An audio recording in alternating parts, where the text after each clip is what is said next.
We just got breaking news right now. Khabib canceled. No. Dana was on SportsCenter. GSP versus Bisping for the middleweight title. No date set. Is that right? Yeah, I just got that. Wow.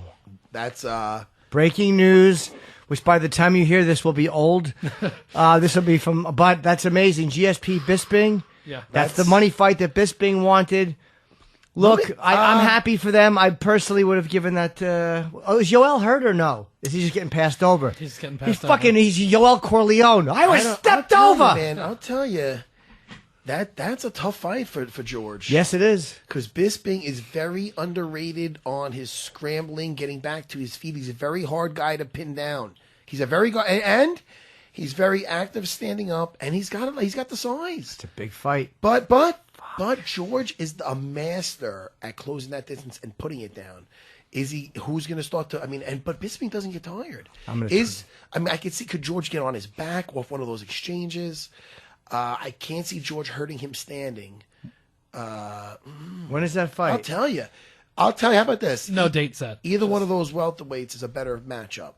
Not that they're easy matchups, but either one, both Steven and Woodley, just for the fact of the size difference alone. And I think Bisping's going to be harder to hold down than either one of those guys. And listen, I love those guys. You know what I'm saying? I'm listening to you. I'm just tweeting this. Man, now you're just being rude. I'm sorry. I'm sorry. It's all right. What's his Twitter? What are you tweeting? Just about the fight being announced. Oh, okay. GSP? Tweeting that girl with the round rump. No, there's a lot of round roast. Dude, look at you. What's GSP? Look at you. Wait, what's his name? Now, if I was single, I would do well. Oh. Stop. I'm only kidding. Don't you do very well. Entertain that. What? I don't know. What's his Twitter? George St. Pierre. It's probably George St. Pierre, right? All right, that was, what do you think it is, you asshole? That was Chris telling me like that, and he's not wrong.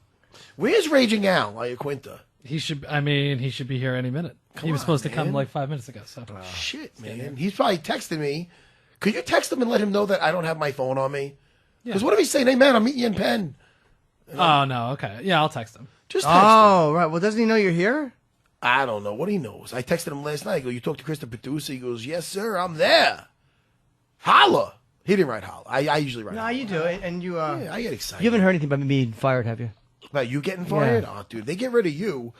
You'll have to get used to someone else. Most likely, they're getting rid of Chris, the producer, and I'm going to be stuck with you. I'm only kidding. Listen, I got 3 kids, Jimmy. I got to do what I got. I'm only kidding. They get rid of you.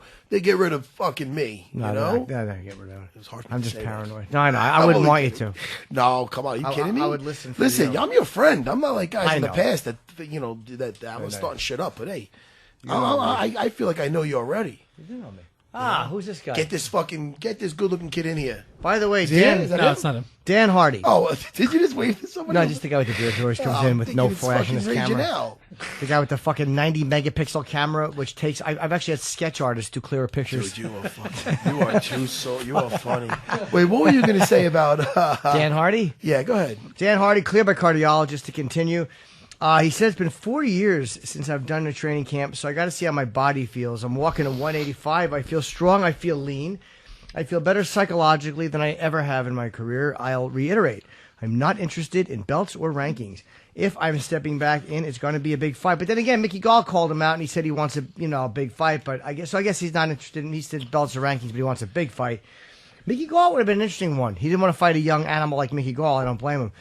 I'll step in and have a good war, and then I'll step way back into the commentary. That's a rough thinking. No, listen. Honestly, I think I'm more valuable to the sport in that role than I'm doing now. See what you said right there? You see that face you're making? As a commentator, that's the face I'm making. You cannot. And listen, right? I spent time with Dan Hardy when he was getting ready for that second George fight. Not his second George fight, his first George fight. He challenged George for the belt. And he went 5 rounds with George. Sure. And he spent some time with me and my guys. I think the fight took place in New Jersey, so he was in New York and training with me. And a nice guy. Every time I see him, I like to see him and say hello. And sure.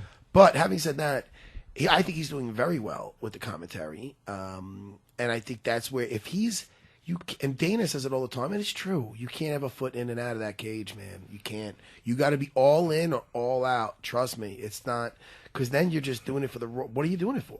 If he's like, look, I really want one more, I want to send off fight. I'm not hearing that. I'm hearing, all right, yeah, one more war, and then I'm better off suited for this anyway. Then do it. That's great. Crazy thinking. Why do you want to, if your heart is for one more war, then, hey, listen, dude, you got to do, man. That's great. I hear you, man. I mean, but if not, if you're like, but I'm better suited for this anyway, and then why don't you just keep doing it? Why would you want to fight again?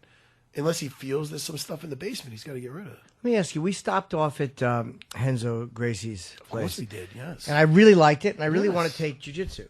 Only because I just wanted a little self-defense. No, it's perfect. But I'm too tired all the time because I actually started trying my apnea machine yesterday, just sitting up, while I'm watching Walking Dead, just to get used to having it on. I can't sleep with it. Okay. And I'm always fucking tired. And they were showing, there was a beautiful, obviously, I'm guessing she's an instructor there, but she was that girl who was doing that move where she was grabbing a rope and hanging from the rope and holding with one arm around her wrist. When we were there at the school. Yeah. Oh. And so the right hand is on the rope, or whatever it was, the rings.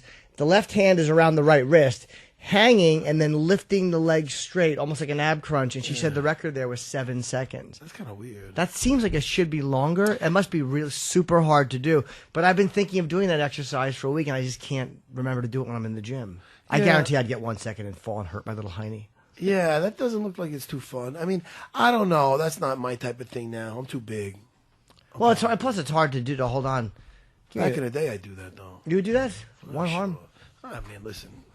I was an athletic freak. Still are. I'm 42, still strangling 20-year-olds. I know you are. Thank you. I am too, just not in that situation. Oh, Just on the train.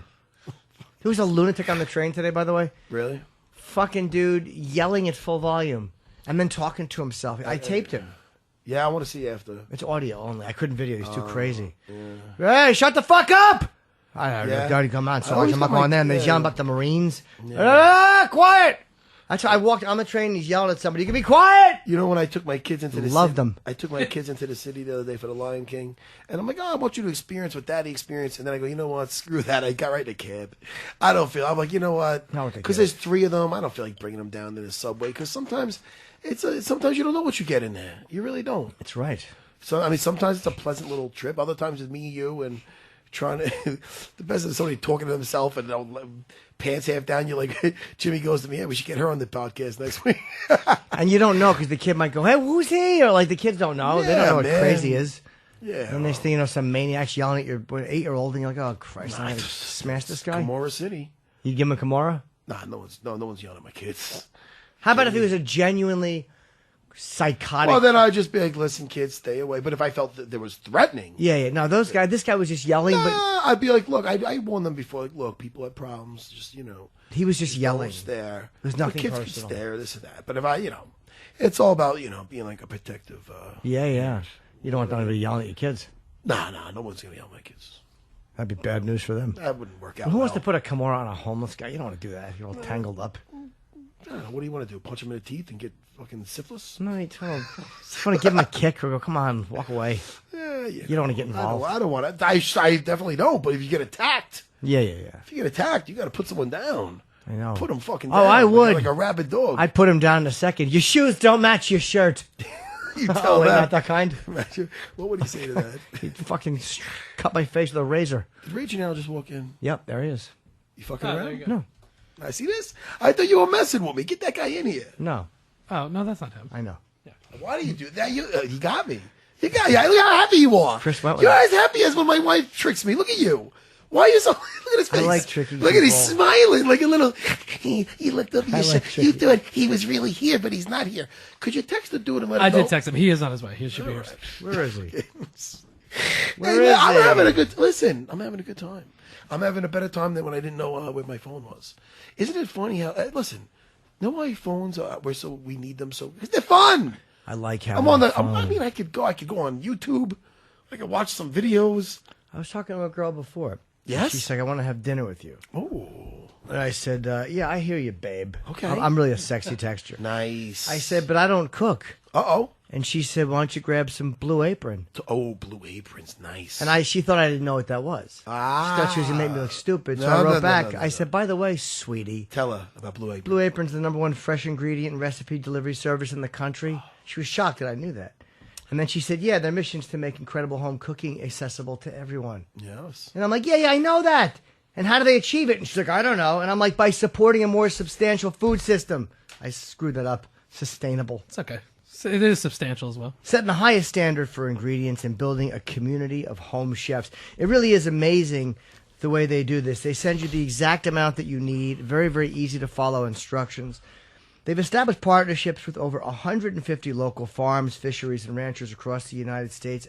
They can be delivered to 99% of the continental U.S. This is a good time for Blue Apron. You know why? Because before you know it, it's going to be, summertime.